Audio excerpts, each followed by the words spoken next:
Magandang araw mga katokers, mga katokis, mga katoshis. Welcome naman po sa ating panibagong vlog dito sa Talking Toshi TV. Yes!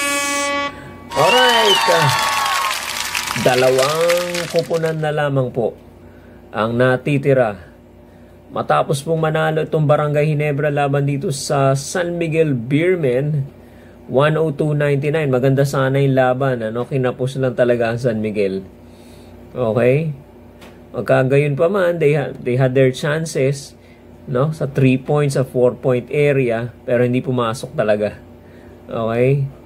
So, masasabi natin siguro, hindi pa nila panahon ngayon at para sa Ginebra ito. Okay? Kaya lang marami rin po mga nagko-comment na alam mo naman, mga kontrobersiya, 5 versus 8, mga ganyan-ganyan, mga cooking show.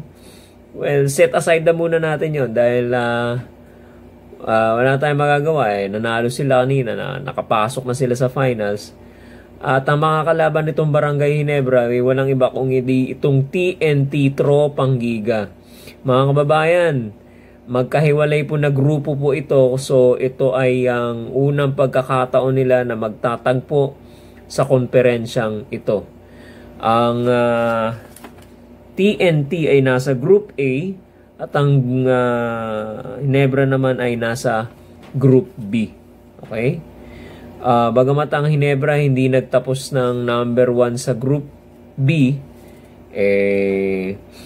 contender pa rin sila para sa finals. At ayan na nga, nakapasok na nga sila.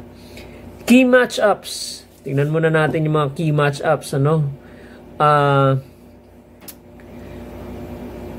tinignan ko kanina itong key matchups na to. Tatlo ang babantayan natin. Hindi. Kasi may import, Bale, 4 ang main gunners ng TNT. Outside of course, given na meron silang Jason Castro, Okay? Ngayon, kung wala yung Jason Castro at medyo maglalaylo siya, magbibigyan niya ng playing time yung ibang players. Okay? 3 or 4 ang magiging point of or source of points nila dito. Si Ray ng Batak, si Sting, Si Ray ng Batak, si RR Pugoy, at saka itong si Oftana, Calvin Oftana, tsaka to si RHJ, si Rondy Hollis Jefferson. Okay? Yan ang mga pagkukunan ng puntos ng TNT. Okay? Siyempre, meron ding Castro dyan, off the bench, malamang. At kung magiging healthy at maayos na to si Kelly Williams, pwede rin yung paglaruin. Pwede rin nilang gamitin si Glenn Cobontin, si Heruela, at saka si Aurin. Yan ang mga pwedeng gamitin ni Coach Chot Reyes. Ngayon, ang katapat nito dito sa Barangay Ginebra, ng Batak, Pugoy, at saka si Oftana, pwedeng ang mga bumantay dyan. Well, ako sa aking palagay, Kasi pwedeng si Ahan Misi, pwede kay Ray ng Batak, Okay, kasi si Thompson, medyo malaki-laki siya. Although pwede naman siya sa takbuhan, pero sa bantayan ng dumadrive sa loob, mas nakikita ko si Ahan Misi. Tapos si Oftana kay Holt, si Thompson kay Pogoy. Yan ang nakikita. Although pwede naman mag-mix up yan.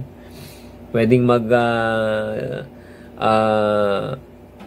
iba-iba yan, mag-iba-iba ang defensive assignments, para mawala sa or magkaroon, makakita ng iba-ibang depensa ang TNT. Okay? Pwede naman yan, i-mix up. Okay, ngayon kay Castro, kung sakaling papasok si Castro, magtatapat dyan si Castro Abarientos. Itong si RJ Abarientos, maganda ang inilalaro nito. Ang galing pumasa, Nakita niyo po ba yung laro niya kanina, yung pasa niya? Peke, tapos behind the back pass para kay Japet Aguilar. No, hindi nga lang na ipasok ng Japet Aguilar yung kanyang dakdak or yung dunk niya. So, Castro / Heruela, Abarientos / John Pinto. Okay? Ayan. Tapos, sa mga malalaki, si Eram, Cobontin versus Aguilar. May Williams pa ang TNT. Medyo lamang dito ang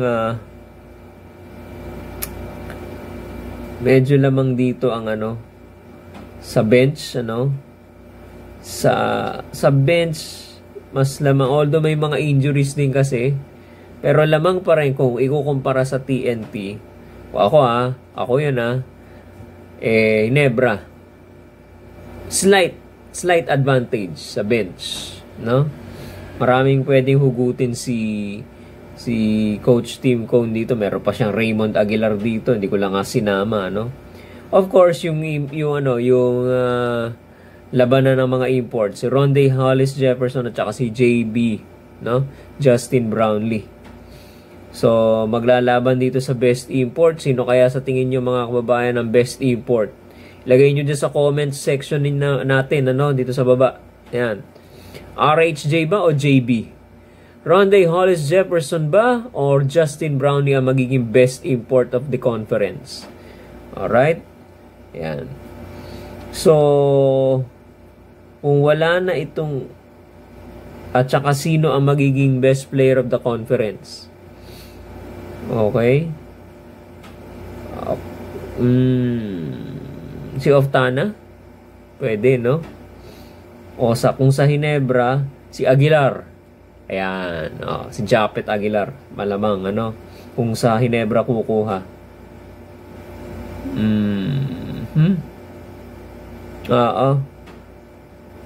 It's either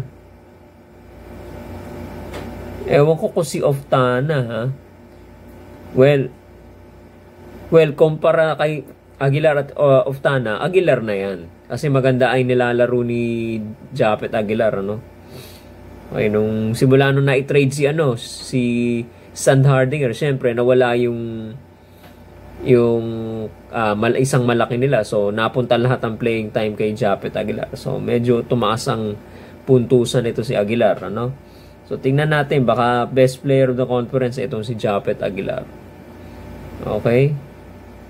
Ayan, mga kababayan. At makakakita tayo rito ng isang well-disciplined na Barangay Ginebra under the mentorship of Coach Tim Cone. Disciplined, ibig sabihin yung medyo halo siya ng deliberate offense. Okay? Pero kung kailangan tumakbo, tatakbo. Ang TNT is majority ng laro nila takbo. Ito kasi si Rondae Hollis Jefferson talagang takbo kung takbo, pagod kung pagod, hanggang hinihingal na nga sa fourth quarter, Okay? So, yan ang characteristics ng tingnan natin kung mapipigilan ng TNT sa pamamagitan ng kanilang transition defense. Yung transition offense naman ng Barangay Ginebra. Kasi ang Ginebra, mahilig din mag-fast break. Mahilig din tumakbo yan. So, titingnan natin kung sino ang paguran to. Okay? Hingal kabayo sa bandang dulo to. Sino ang ika nga nila what team will be having their tanks maintaining their tanks full, sino yung mananatiling puno ang tangke hanggang sa fourth quarter. Okay, so yan ang mga tanong natin dyan, okay, so palitan ng strategy yan, Coach Chot Reyes versus Coach Tim Cone. Okay, so maglalaban na po sa final sa Governor's Cup, mga kababayan. Walang iba kundi itong TNT Tropang Giga versus the Barangay Ginebra San Miguel Gene Kings, mga kababayan. So, Magpapahinga raw muna ng mga 6 na araw. So mag-i-start ang finals game 1 mga kababayan October 27. Medyo magpapahinga. Siyempre, pagod no? October 27 po ang laro. Okay? Tapos, tatapusin nila yan hanggang November 10 yata or something, ano? No? Para bago mag-FIBA, kasi pagkatapos ng finals, dapat matapos na yung FIBA, yung Commissioner's Cup kasi merong FIBA. Asia Cup qualifiers. Okay? New Zealand, ang unang kalaban natin. Pangalawa is Hong Kong. November 21 at saka 24 yata ang schedule kung di ako nagkakamali.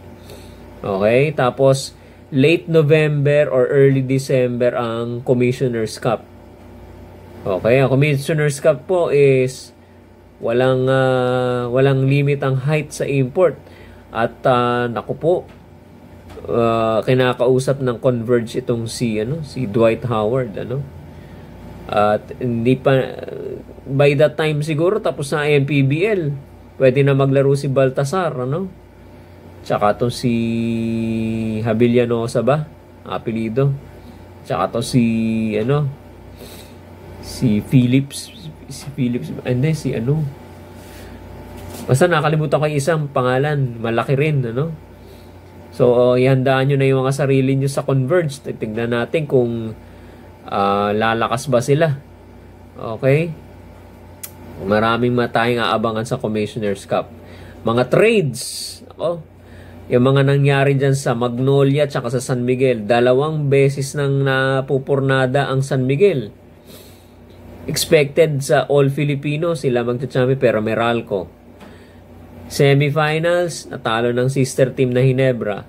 Ang Magnolia, palit-palit na import, hindi makakuha ng scoring na maayos. Ayan, laglag din. Okay? Sa MVP group naman, Meralco. Kasama nila si Allen Durham pero tapos nag-champion sa All Filipino pero na-eliminate pa rin. NLEX. Ayan. Ano na mangyayari dito sa mga independent teams? Sila pa ba'y aangat? Ano mangyayari sa Terra Firma? Okay, Terra Firma Jeep. Sila ba'y magtatapon pa rin ng mga star player? Okay?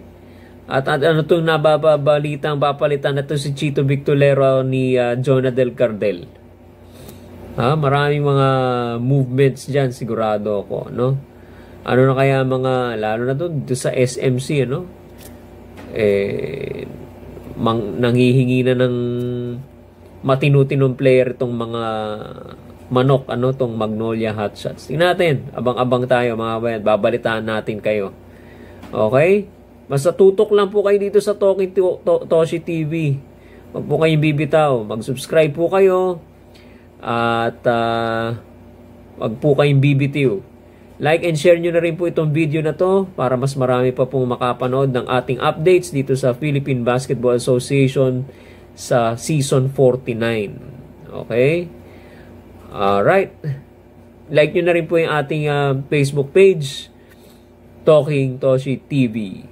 Maraming salamat po sa inyong lahat at sa susunod po nating pagkikita-kita muli. Paalam po.